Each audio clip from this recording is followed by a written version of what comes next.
So, to comment on this panel, which was supposed to be shorter and has ended up being longer, David Redles, who was one of the regulars at the earlier round of Center for Millennial Studies meetings, he is a professor at Cuyahoga Community College.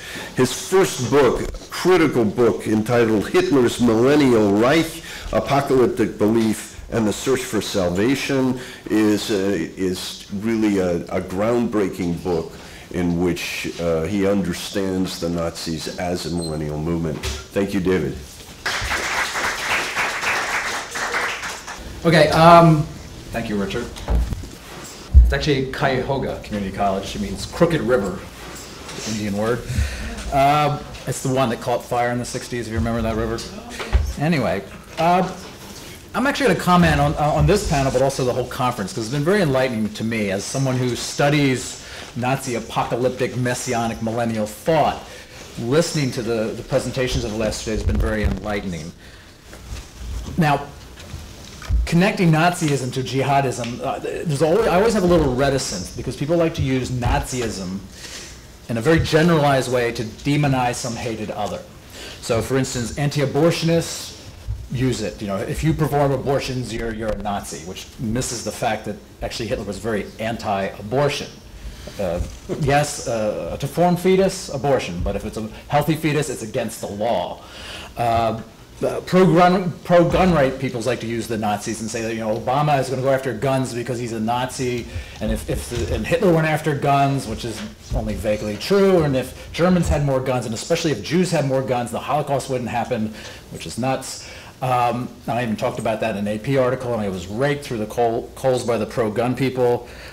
Christian anti-occultists like to use Nazism. They say, oh, there was occultism and New Age thought in Nazis, so therefore New Age people today are Nazis, which is obscene and wrong. They do it with the anti-green movement, and as you mentioned, Israel, turning Israel into a Nazi state, which is more than ironic. Now that said, there are connections, and then people talked about it yesterday. Clearly the Muslim Brotherhood borrowed from the Nazis, they worked with the Nazis, propaganda techniques, the creation of youth groups, Gestapo-like thought police. There were a lot of interactions between the Nazis and the Muslim Brotherhood between 35, 37, and 45, and certainly the Grand Mufti al-Husseini, who was funded by the Nazis, lived in Germany. They gave him $10,000 a month. He broadcast anti-Semitic radio broadcasts into the Arab world. So we do see those connections. Many of those don't seem to have transferred into ISIS today, but we do see the emphasis on the Jewish world conspiracy, kind of a modern European anti-Semitic idea that was transferred and implanted into the Arab world, anti-Zionist world. That is still there, and the epitome of that, as Richard mentioned, is the Protocols of the Elders of Zion, this czarist hoax from the early 20th century that was picked up by a Russian apocalyptic Orthodox believer. It transferred from him, Sergei Nilus, to Germany in 1919. It was picked up by the Germans when they lost this war that they thought was a holy war that they were destined to win. They lost the war, they couldn't understand it. The economy was falling apart. There was a communist takeover in Bavaria and Munich.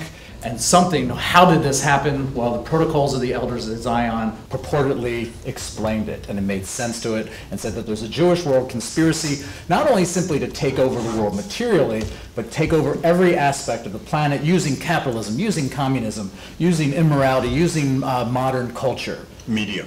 And media, yeah, exactly, media, everything, posters, billboards, magazines, film, radio, art. This became a sensation in 1919 in Germany.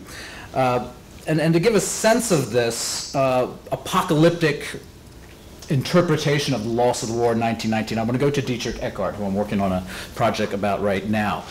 He can be characterized as Hitler's most important mentor. And I think he's the individual who took Hitler's kind of run-of-the-mill anti-Semitism and turned it into something apocalyptic and therefore exterminatory. This is Eckart in 1919 in his magazine in plain German. Signs and wonders are seen. From the flood, a new world be born. These Pharisees, however, all they whine about are wretched nest eggs. People were losing their money, and he says it's much more about losing money after the war. The liberation of humanity from the curse of gold stands before the door. It is not simply a question of our collapse, it's a question of our Golgotha. Obvious reference. He says, salvation is to befall our Germany, not misery and poverty. No other people on earth is so capable, so thoroughly capable of fulfilling the Third Reich. He's one of the first to use this term in this way in 1919, than ours. And he ended, Vene Creator Spiritus, come Holy Spirit, a Catholic reference. He and Hitler were Catholic to some extent. He's linking this coming Third Reich with the coming of Holy Spirit. Where does that come from? Well, some of you may know about Joachim of Fiore, a medievalist who believed that the world was destined to have three stages of existence. Well, he used the term status, which is sometimes translated as age or status or stage. The first stage is the stage of the Father. Second is the stage of the Son. And the third and final stage is the stage of the Holy Spirit. Well, that's the concept of the Third Reich. The Third Reich is seen as the coming of the millennial kingdom.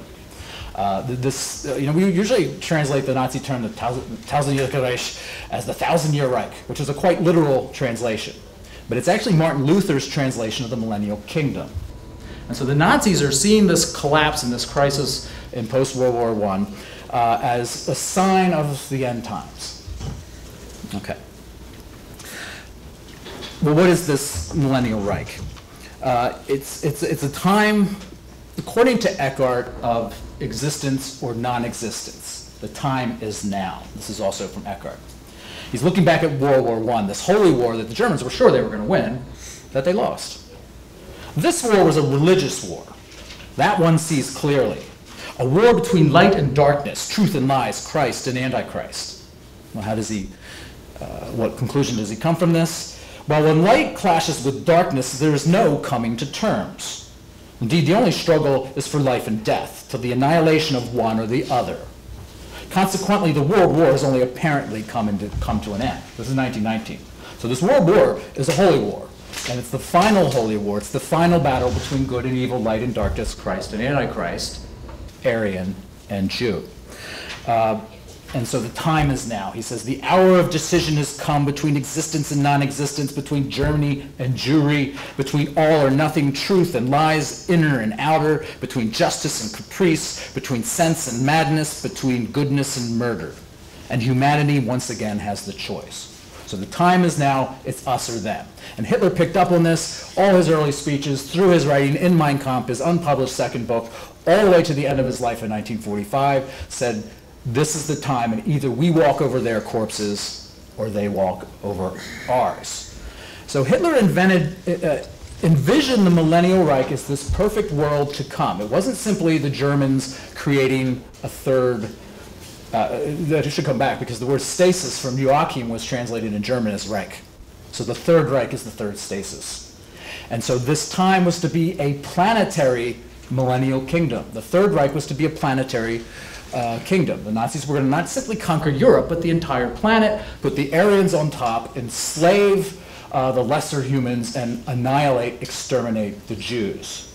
So what percolates in my mind, and we can ask the ISIS scholars about this, is if in fact some of the ISIS apocalyptic thinkers are thinking of the caliphate as a global caliphate, not simply resurrecting the boundaries of 1923, but the entire planet.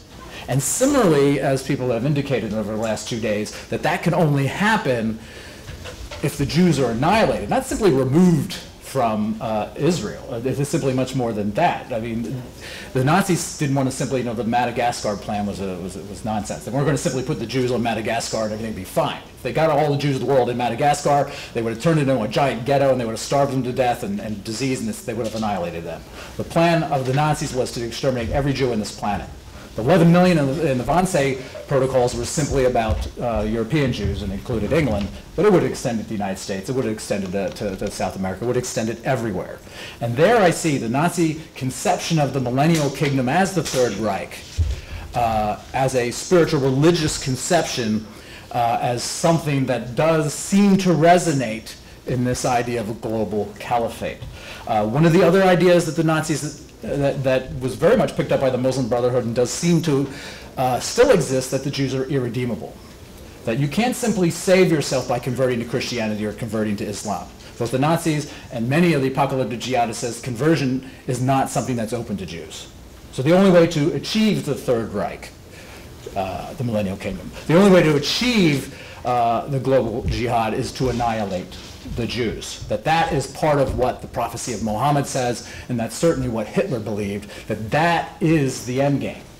The end time is now, and it can only occur with the annihilation of the Jews. So looking at these connections that I've been listening today to what I've studied, there are striking parallels. There may be some organizational differences, there may be some other things, there may be an ISIS less borrowing from European sources, but the basic idea of the Jewish world conspiracy and the irredeemable aspects of the Jews and the necessity of their annihilation for the coming caliphate or the coming Third Reich, that does still exist. That does still seem to be here. And that's something I think as scholars we need to look at and think about.